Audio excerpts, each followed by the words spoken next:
Welcome to Faith and Politics, a show dedicated to discussing issues surrounding the intersection of church, state, and politics, and the examination of whether you're allowing your faith to shape your politics or your politics starting to shape your faith. In other words, what do you do when God and government come face to face? I'm your host, Orlin Johnson. Let me introduce you to our guest panelists for today. First, we have Dr. Nia Johnson, assistant professor at Wake Forest Law School. We have Melissa Reed, who's the Director of Government Affairs for the North American Division of the Seventh-day Adventist Church. We have with us also Judith Hawkins, former judge and attorney in Tallahassee, Florida.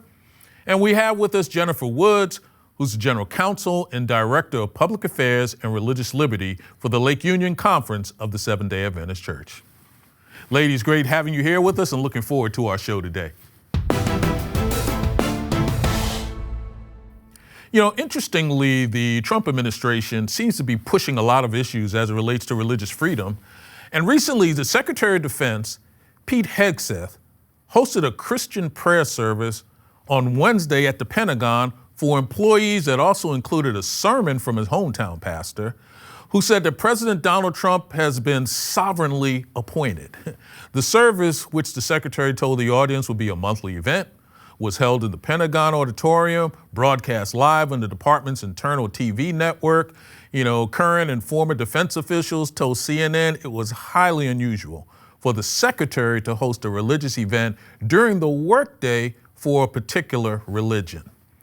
You know, Judge Hawkins, when I look at these type of activities happening, for example, in a government building, in which you have an individual that may actually even be talking about people kneeling down to pray, talking about the Lord's Supper, talking about the Savior, Jesus Christ, and you're in a leadership role in the government, it makes me wonder, does this put too much pressure on others in the building, or is this just simply the environment that we live in right now? Well, the title of this program is on point, Faith and Politics. There has been such a change in our climate that I have to almost just be quiet. For me, this is so clear, straight up, as one writer says, it's an egregious abuse of government power.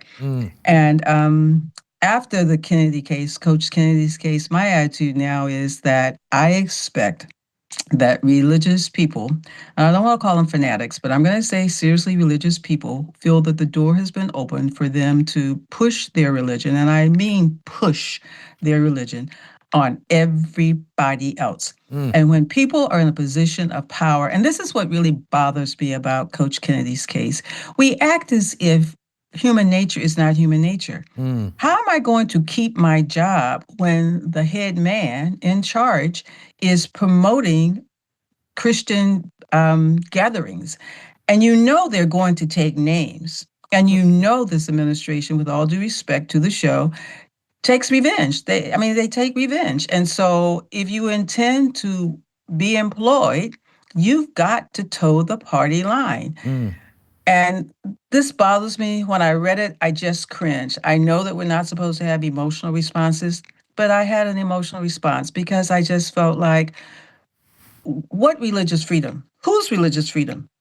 I think it's only the religious freedom for those who are in control and in power, and they are having freedom to do whatever it is that they want to do. And if you choose to disagree, then so sorry, so sad. That's my bottom line assessment of this case. Wow. So, you know, Orlin, it's interesting. We know that the president signed an executive order almost right after he was inaugurated, stating that he was going to be establishing a department or a task force to combat in the federal government to combat anti-Christian bias. Right. We all remember that.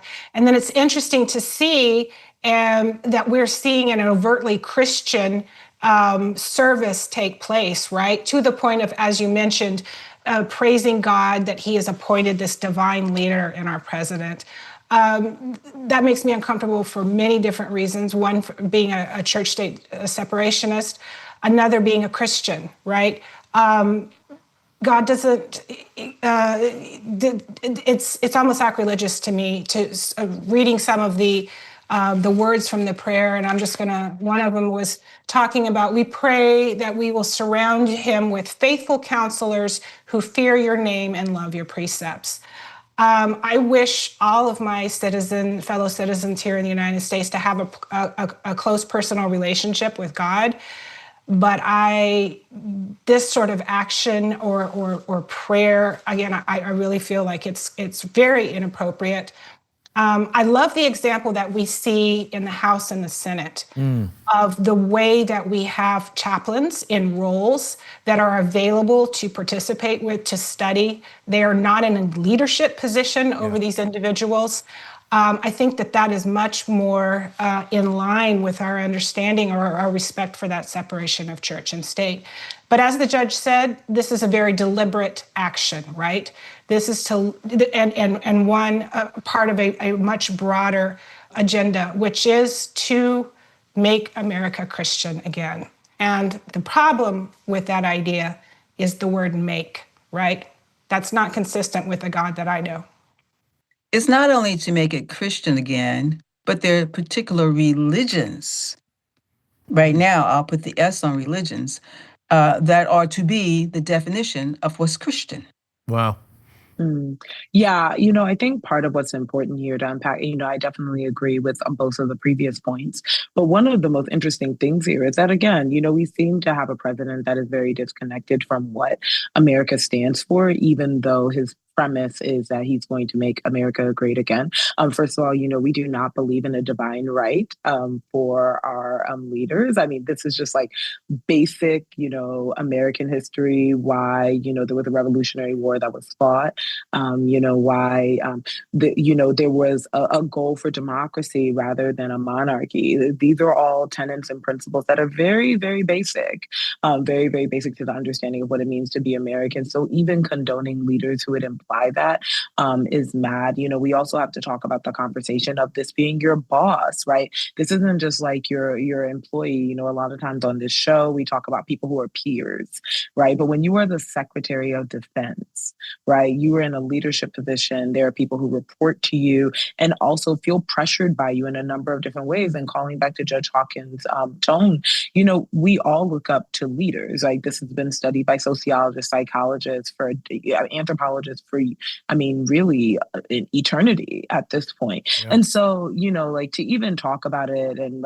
query, is this really about, protecting religious freedom or anti-Christian bias? It's really disingenuous. But the law is only as good as what's being enforced. It's very interesting how quickly people forget that when we lived under a Jim Crow government, this was with the 13th, 14th, and 15th Amendment present, right?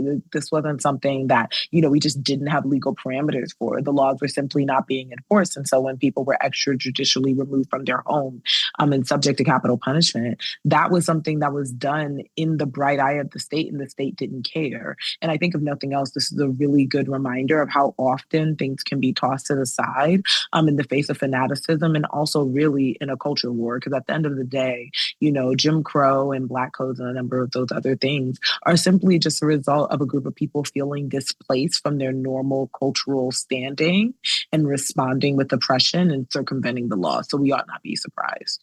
I think it's going back to something Melissa said about the making America Christian again, right? It's this narrative that's being pushed by certain groups of individuals as well that, we've always been this Christian nation, right? That this is nothing new, because calling out to God and praying to God has been around since the days of George Washington. It's kind of this reinterpretation of history.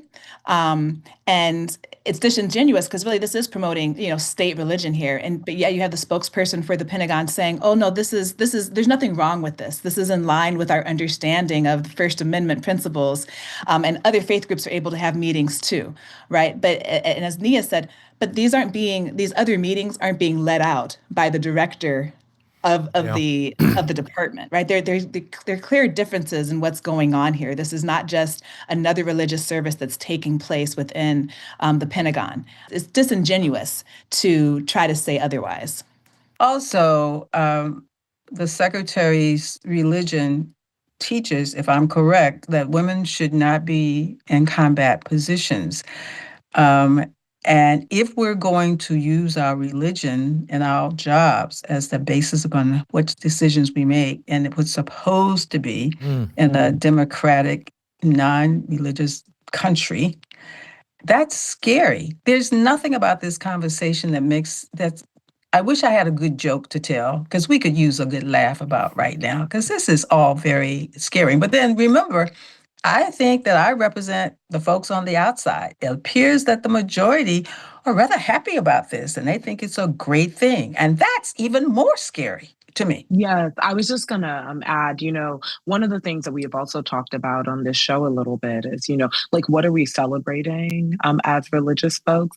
Many of the folks who voted for this particular administration, not only are they now citing, wow, we didn't know it would go this far, which also just, again, shows a detachment from history, but they also, are very scared about where their religious standing tends to be. And so they are celebrating seeing their values held up in the moral square, rather than taking into account that there are a variety of different people in this country who need rights for a number of different reasons. And so if we don't, as people who care about religion, stand up and say, like, we should not be celebrating this and that this is not okay, then this type of fanaticism can grow underneath our feet as well, and then ultimately start to overtake.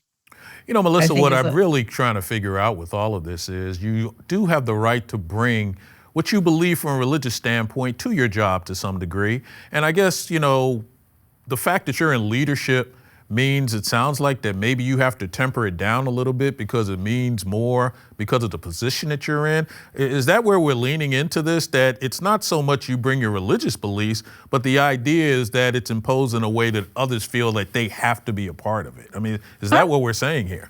How many sexual harassment cases have we had where the subordinate has said that the boss, the supervisor over him or her, because of that relationship? How many cases have we had where people have been in the parental relationship? There's a higher standard that the people at the top must adhere to, because everybody under them, by necessity, for their job security, are going to flex. I mean, it's just reality. But then I think that's just human nature, and I may be wrong. Yeah, so I agree with the judge, but I do think, and a lot of times, again, as someone who is a strict or a separationist, really appreciates that separation. It's not because I'm a person that I'm not a person of faith, right? My faith is my most essential component of my identity, right? It is because that is true for me, and because I recognize from the political perspective that the separation of church and state allows both entities to thrive, right? I want my faith to thrive, but when we see this heavy-handed sort of engagement, it will not thrive in the long term, right? We've seen that, and Nia's been great about pointing out, let's pay attention to history and what results do we see down the road. We know that whenever we see that heavy hand, regardless of whatever the topic is or whatever the issue is, it does not thrive long term. Well, I'll let that be the last word. And I think what we're hoping to do here is to understand that there's a balance between bringing your faith with you, but ensuring that it's not used in a way that it's being coercive. It's just something that happens to be a part of who you are, but don't cause people to be nervous that if I'm not going along with you, then I'm going to have a big problem. We have a case that's called Oklahoma Statewide Charter School Board versus Drummond, in which the Supreme Court had to recently announce that it could not come to a decision because they ended up with a 4-4 split because one of the justices had to recuse herself from the particular case. Justice Amy Coney Barrett decided that because of her relationship with this particular institution, she wanted to be separate from it. But that means that the Oklahoma Supreme Court decision holding that the state should not and cannot fund a Catholic charter school will stand, and there can be no religious public schools for now. The oral argument seemed like it was going in one direction, but then at the end, we ended up in a 4-4 vote. Nia, this seems to be the new, what I would call flavor of the month. The idea of you could have a public school or an institution that we would call a charter school that potentially can be funded that has a religious tone to it by public funds. And calling it a charter school as opposed to calling it a public school seems to be a little bit of a difference. But Oklahoma decided that this is something that we wanted to see happen. We want to see a particular Catholic school get funded with public funds. But it makes me wonder, is this a bridge too far? Yeah, so, I'm not a constitutional law scholar, but I will talk a little bit about education policy and just some of the different factors that are feeding into this. So one of which is that we have an education crisis in this country. And the crisis goes in both directions, one of which is that public schools are severely underfunded. Public schools also have to deal with the reality that they educate everyone. And we live in a society, as indicated by previous cases like Students for Fair Admissions, that are very, very concerned about student performance, not just from a basic level of old school, read, write, arithmetic, but the idea that, if our children are not performing at the highest level and they don't get into the best colleges, then we have to start querying whether this school is even worth it being here. And so charter schools have started to fill in the gap as a more selective mode of public education and are already a source of a ton of controversy. So you have cities like Philadelphia, Washington, D.C., who have very hostile relationships among some of their constituents with charter schools, because they are seen as sapping up resources that could be used to improve public schools. Whereas charter schools are simply saying, well, listen, this is a bit of a Band-Aid fix for a system that can't be broken. And I think, part of the theme of what we're talking about today is an exploitative nature of this current administration and some of the folks who support it. So religious organizations seeing an opportunity to insert themselves in a debate that's already quite fraught. I do think it's good that Justice Coney Barrett decided to recuse herself. I do think that was appropriate. And there have been some questions about this particular, Supreme Court to find out whether they have the capability of being that level of ethical, right? We have two Supreme Court justices that were accused of sexual assault and harassment and have since managed to stay on the bench. So it was good to see somebody exercise some level of dare I say, I don't know, appropriateness in the role. But I also think that this is not something that should have been a 4-4 split. And what this really just indicates, and this is something, again, that Christians do have to take responsibility for, is the fact that American Christian theology is built on fear, right? Anytime that there is a broader cultural movement that is separate from the ideas within the religion, we take a posturing of fear. And then we come in, as Melissa so graciously said in the previous segment, with a heavy hand. Right. And deciding, well, because we are fearful, the only other response is force. And so what we're seeing reflected in the court right now is this broader fear that because the world is, quote unquote, changing, that we've invited people into the populace and brought people from the fringes into a space of equality. Suddenly we have to be afraid, and then we have to force people to comply. And they're using education to do it. We're really seeing, this pushing of the boundaries of the Establishment Clause in this case as well. Since Carson v. Macon in 2022, we kind of could see the writing on the wall as far as things going in this direction. And in fact, Oklahoma took, the ruling in that case as their chance to say, hey, let's test the boundaries of how far we can go to require government funding for, religious schools.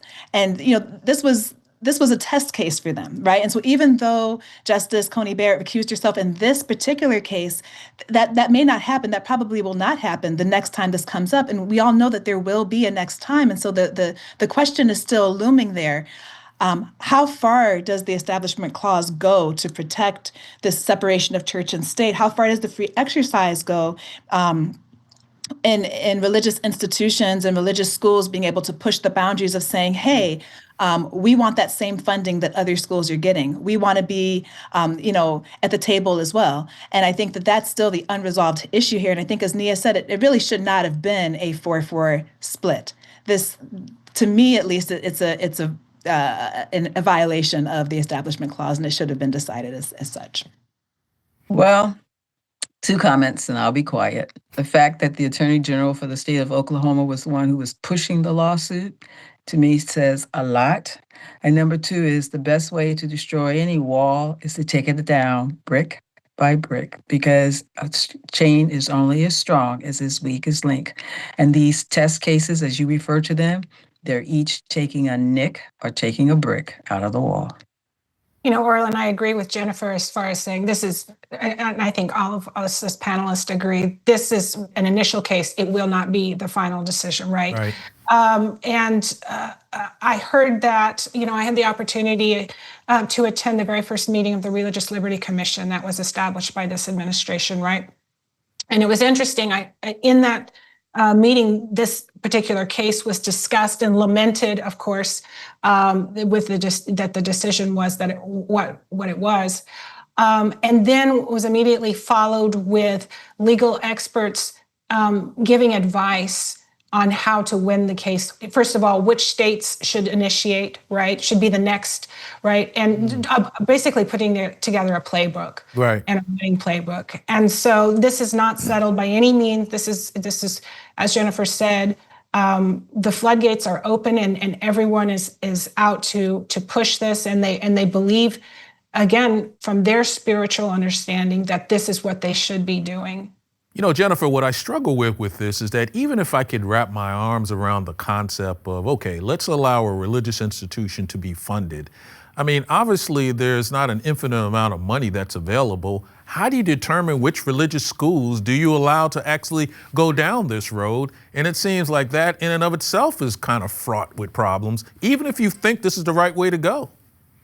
Yeah, and I think that's going to be one of the issues here, right, is that there are going to be some winners and losers. Right. If this were to go forward, right? And as we saw, even with the previous segment, there are going to be certain types of Christianity, certain denominations, certain viewpoints that are going to be, that are going to advance from this, that are going to get funding from this, that are going to be promoted, and there are going to be some losers who aren't able to access the same level of funding, who aren't going to get the same level of support. So it's almost like we're going to have two interpretations of how the First Amendment works, of how the Free Exercise and Establishment clauses interplay, depending on who is in power, which administration is in power, and which religion is looked on favorably in those circumstances. So you're saying that the Lady Justice, her blindfold is not quite covering all of her eyes? Is that what you're saying? Well, see, and this is the, part of what I was actually about to bring up. All of us on this call are lawyers, and, we're talking about, like what the law should do or should not do. And at the end of the day, this really may not be something that the law can solve for. I mean, if we, again, going back to the Jim Crow South, unfortunately, there were great lawyers who were there who were also co-signing this. There were enforcers of the law who were co-signing, things that were blatantly unconstitutional and had to be doubled down upon in the legislature. And so part of what it may behoove us to do, just like, the folks from the Jim Crow era did, was to organize and remind their organizations what they should be doing, right? Like, this is not something that pastors should be co-signing and saying it's fine because they're just happy that somebody's taking a stand against gay marriage, right? That's inappropriate at this point. And so if we don't have leaders who maybe are not lawyers saying that this is not okay, right? And there are a myriad of reasons why this is not okay, because again, there may be a day when you are the religion in power, and then there may be a day that you are not, then it gets co-signed. And I think a lot of religious folks right now are not only sitting on their laurels, but are excited because they finally, and I hate to, put it so plainly, but they finally do not have to parent in a way where they need to be fearful all the time, right? That they don't necessarily have to worry about what their kids consume. And so as long as they are pushing down somebody else, so that way they don't have to have hard conversations within their households. Because really a lot of this is about children, right? We're talking about schools. We're talking about where children are educated, where their values are taught. Parents are looking for opportunities to not have to go the distance and not have answers for their children sometimes, or realize that some of the things that they were taught, unfortunately, do not dovetail with our broader goals as a society. Orlin, you mentioned there's going to be winners and losers in these situations. Yeah. And it's interesting to me that this is a Catholic charter school that was proposed, right? Yeah. Because this is very much in line with a conversation that we had in our first segment, as far as really a evangelical bent, as far as recognizing or believing the government has a particular role. And I would say that it's interesting to me that you did not see the National U.S. Council of Catholic Bishops weigh in on this case. They did not weigh in on this case. And I think that says, we talked before about Justice Coney Barrett and her integrity. And I think that actually that is a sign of integrity, right, for that organization, that they didn't oppose, they didn't promote, support, they just stayed out of it. And I actually really appreciated that from a religious freedom perspective. They're a group that we often partner with on religious freedom issues. And so I just wanted to say I appreciated their lack of support for this. Well, the interesting thing is that I would call it almost what Nia described as a lack of celebration because something looked like it was going in the direction that may be helpful or sounding positive for you. But, but Jennifer, one last thing I'm kind of curious about is it seems as though this is about trying to ensure that parents can find a way to have their children someplace to almost indoctrinate them if possible, to be comfortable with certain quote unquote principles from a religious standpoint. But I thought religion should start at home. I thought that's where this should all begin and let the schools stay out of this game. Yeah, and I think going back to something that Nia said in the beginning, public schools are there to educate everyone. They're there to serve everyone. And so if parents want to make sure that that religious teaching that they are supposed to be teaching in the home continues in the school, that's why we have private religious schools. And, they serve a purpose. So let public schools serve the public. And if you don't want that, then send your kids someplace else. Well, it sounds like where we really are ending up on this is that you as a home owner or as a parent or whatever your position may be in the United States, you get to decide what works best for you as it relates to religion in your own home. And hoping that you can, quote unquote, export this out to somebody else to handle, in particular for your children, is probably not going to be a good idea. Hey, Jennifer, tell me something I don't know. Sure. So since we were just talking about Oklahoma, did you know that Oklahoma is the tribal headquarters for 39 Native American tribes and has a larger population of Native Americans than any other U.S. state? Wow, did not know that. Judge Hawkins, tell me something I don't know. And I bet you don't know that South Carolina had the first museum. Did not know that. Nia, tell me something I don't know. So did you know that the majority of Americans actually do support voting by mail? So 58% of Americans actually really believe that we should be able to vote by mail, even though there's sharp divisions across partisan lines. Melissa, tell me something I don't know. Okay, Orlin, I don't think you know this because I don't think you're a musical theater fan. But did you know the musical Oklahoma was actually not filmed in the state of Oklahoma? It was filmed in Arizona. Arizona's a great state, so I get it. But it's good being with you ladies today. Looking forward to doing this again. And thanks again for you being here with us. Hope you enjoyed our conversation. Just remember, if it's about God and government, it's faith and politics. See you next time.